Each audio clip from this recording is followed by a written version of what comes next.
This is where the fun starts, the last main training session before we take on Fremantle on Sunday, and it was absolutely packed. I know it was school holidays, I think it's the last week of school holidays, but there were so many people around here, and it was just great to see. It was a very, very nice morning, and you'll see that throughout the video. I try and do something a bit revolutionary, like I said in my post. I try to walk around and get a couple of different angles.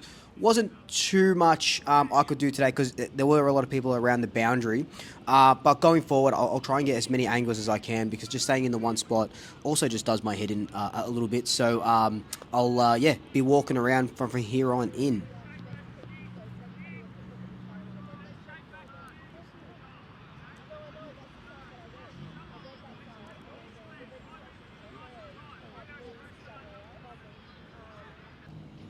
Saxon not 16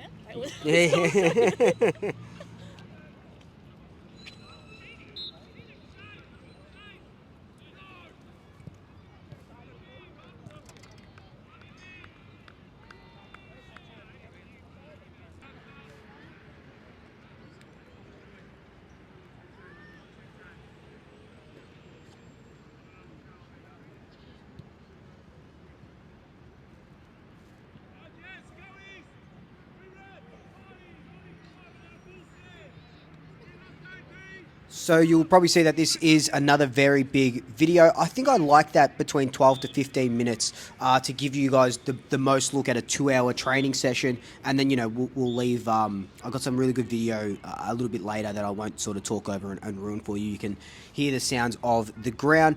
Throughout this video, the one thing I wanted to sort of focus on was Jordan De Goey, right? So we know everything about, Majek Lipinski and Bobby Hill and all this sort of stuff. I wanted to see what Jordan De Goey was up to.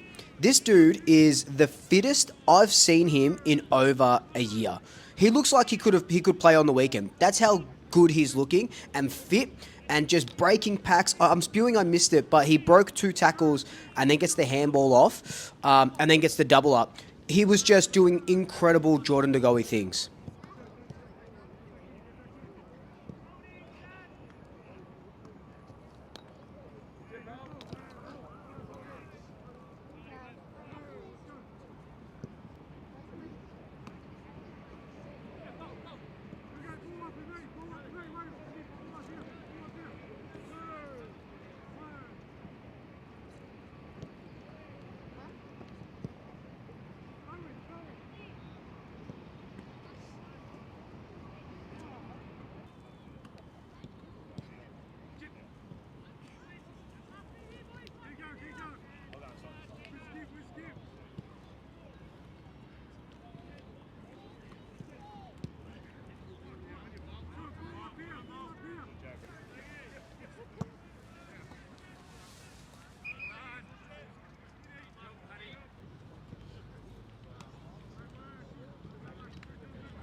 There was a lot of different line work going on here, and you pretty much saw the A side and the B side. But again, I will let you all know that the black jumpers and the white jumpers, you don't have to look too much into it. McStay was in the white, Nick Dacus was in the white as well, Tom Mitchell. So yes, a couple of these guys might not play. Like Tom Mitchell was running laps and not doing a lot of the training. Probably trained for about 60% of the training session, but don't look too much into it.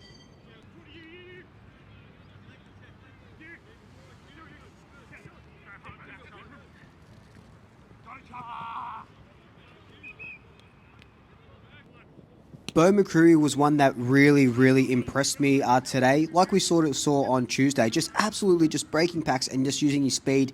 He will kick a goal in one of these next videos coming up, and just running and just breaking tackles. So expect to see him a lot in the midfield against Fremantle, just for a little bit of that dash and run.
Mitchell will be my biggest wait and see. Like I said, he trained for about 60%. He looked good, didn't look injured or hampered or anything like that. But when there was the big match sim going, he was doing a lot of boundary work running, so keep an eye on that. Charlie Dean looked really good, actually. He was probably another one that sort of impressed me. I think he does get another go around this weekend because we're really starved for defenders at the moment.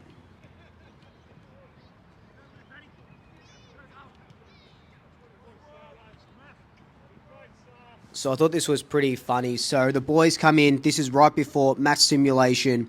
They're all getting ready. You know, Jordan Rufford saying, you know, you got to do this, you got to do that, you got to do that. And then they go 3, 2, 1. They run out and they try to set up. They don't know what's going on. They get called back into the huddle.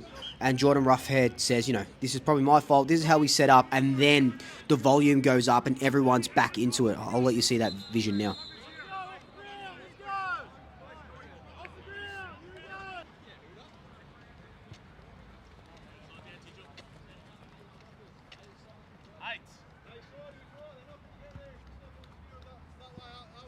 Slow. We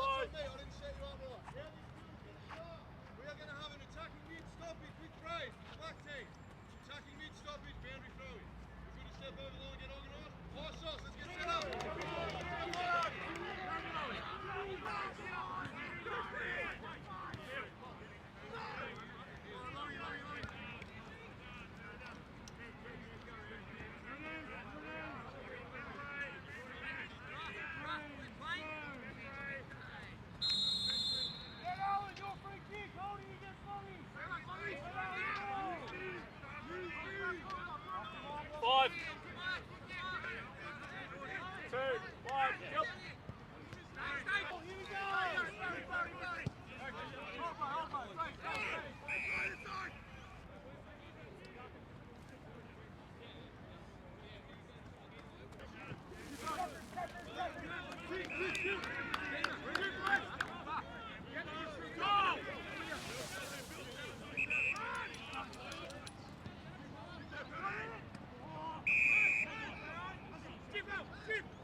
Dimitir was getting a fair bit of the play and the ball as that sort of inside mid. I know there were some people calling for, you know, with Dan Houston out, put Dimitir in.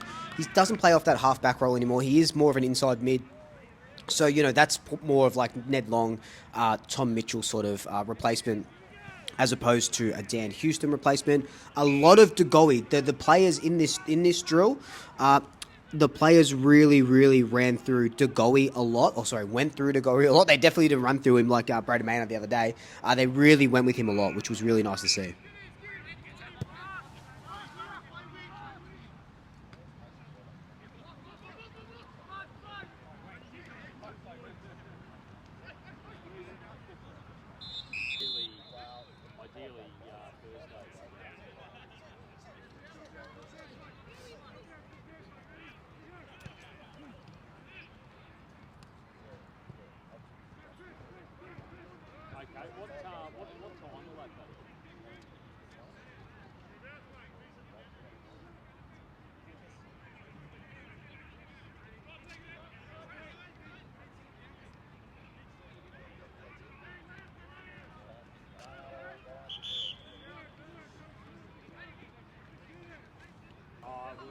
Josh Dacos was predominantly playing off the half-back line, training with the defenders, so I don't think he's going to jump into the midfield, especially with that injury to Dan Houston at the moment.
So this is my third angle. This is like a wider angle up on the steps. I actually don't mind this one because you get to see the full ground. I might come this way when we do a little bit of match sim. This is like the main team. And you can see Jordan De Goey there getting hugged by Darcy Moore, which is very, very interesting. I don't know, very interesting.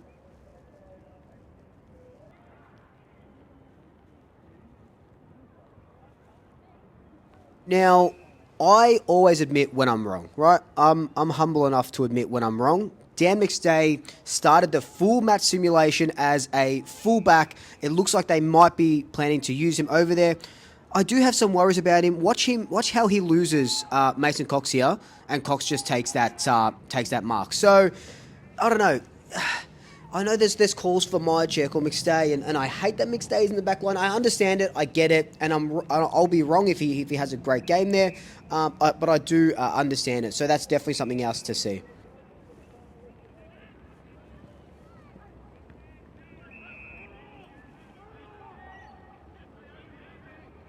But that is pretty much it for this training session. At the end of training, I was talking to someone, so I couldn't really record. But Jai Saxena, Bobby Hill, Jordan De Goey, Finn McRae did some drills at the end. Jai, obviously, our NGA Academy. But like, comment, subscribe, tell your family, tell your friends, tell your pets. Next time, sweep you later.